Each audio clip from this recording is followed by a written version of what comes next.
Hey guys, welcome back to Style Squad. I've tried to film this video like 5 times, but Bo keeps humping her brother, so fun times. I want to talk to you guys today about outfit recipes and why basics are your carbs and why you need a bunch of them. So basics are not fun to shop for. Basics are boring. They don't give you that rush to the brain. They're not Instagrammable. You don't walk out of a store going, oh, I just got a bunch of great basics, because it's not fun. I want scarves and boots and shoes and purses and jewelry and furry things and sequins. I don't want boring things. But I want you to think about your pantry. I want you to use your pantry as an analogy to your closet. So I recently ran out of brown rice and olive oil, 2 things that I use every single week in my recipes. They're fine. They do this every night after dinner time. So I ran out of those things, and I keep forgetting that I need to go get them because they're not the things that I think about. My things that I get excited about are my avocado toast and my coffee in the morning. I never forget about that, but sometimes I forget that I need those things. So when you think about it, when you look at my grocery list for the week or my meal list for the week, so many things revolve around the brown rice and the olive oil. The same way that when I was trying to put together multiple outfits with all my fun things, like, you know, my furs and my sequins and my leopard print, I had nothing to wear. The same way that if I'm trying to make a stir fry, I've got nothing to put it on top of. I've got nothing to hold the whole thing together if I don't have rice and olive oil to saute everything in. So one, it's hard to get into basic shopping because it's not fun. It's not sexy. It's not like, ooh, I'm going to buy lingerie, or ooh, I'm going to buy, you know, something super fun that's, you know, a little dangerous. I'm not going to get chocolate here. I'm getting brown rice. So basics are already kind of boring when you go to shop for them. The other thing is we've all been told that basics are a certain thing. So a basic is a t-shirt, a basic is a button down, a basic is a blazer. We haven't been given room to play, and we haven't been given room to express our personal style through our basics, which I really want to encourage you guys to do. For the longest time, I only bought V-neck t-shirts because I'm like, well, that's what I should have. Turns out I'm way more of a crew neck kind of person because it gives me more of that 70s vibe. So I like that. I like the kind of stretched out crew neck look over the V-neck. The V-neck is a little too, it's not for me, unless it's a super deep V and there's like nothing underneath it. But the other thing I've really gotten into is bodysuits. They make t-shirt bodysuits. They can be tucked into high-waisted pants. They can go with a dress. They can go with a skirt. They can go with like my stretchy bell bottoms. They can go with all these things. And it's not something that I would have thought of that would be considered a basic. So my version of a basic is something that is plain, that can be worn in multiple different ways all the time. And if you would have told me a year and a half ago, 2 years ago, 3 years ago, that my wardrobe would basically revolve around me wearing basic things with just fun stuff on top of it, I would have laughed at you. I'd be like, no, I'm patterned head to toe. I only wear huge jewelry. I only wear like massive amounts of color and texture and all that. It's still true.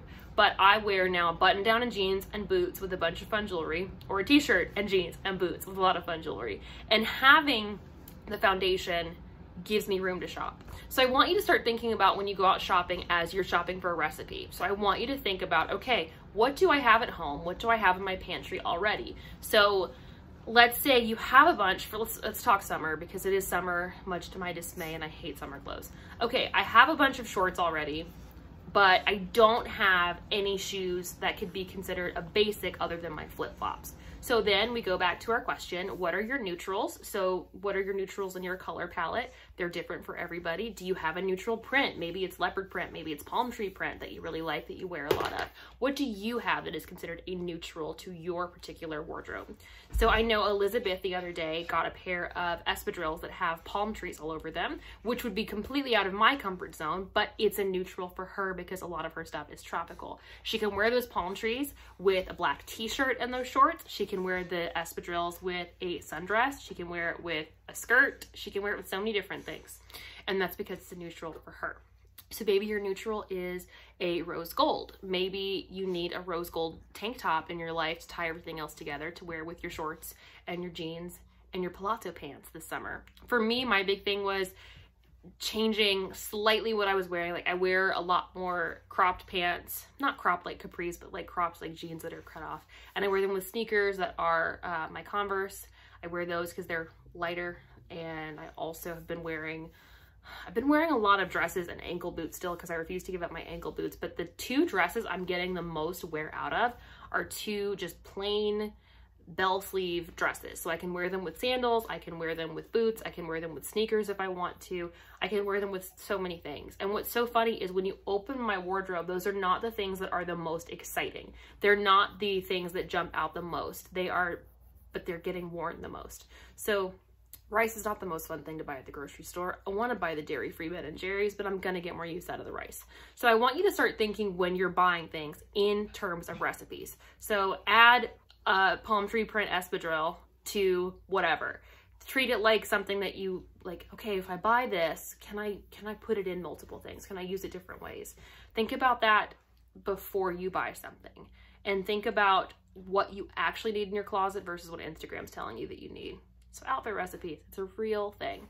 So let's say, for instance, I have a video shoot I'm working on Saturday. We're filming outside. It's gonna be 90 degrees and humid. So this is gonna be in a top knot. And I also don't want a lot of stuff on me because it's gonna be hot. So what I ended up doing was I got a pair of snakeskin sandals that hopefully I will not get eaten alive by bugs. So snakeskin sandals, snakeskin fits into my line of neutrals, as all animal prints do.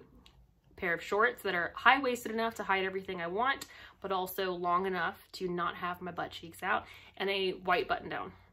White's gonna make it not so hot. It's gonna make it a little like more summery, and it's classic. It's something that I can move around in and get dirty if I need to. So all of those things individually might not seem that fun. When you put them all together, you do a little front tuck, and I'm gonna add probably some turquoise jewelry to it just to kind of make it a little more boho. That's going to be an outfit that I will wear over and over again, not a paisley shirt and leopard print shoes and a skirt that has polka dots on it. Those things are all great, but you need the extra pieces to hold it together. I'll take a picture of a day that I go to shoot, and hopefully I can show you guys. But start thinking about your outfits and recipes. It will really, really help you. That metaphor really, really helps me.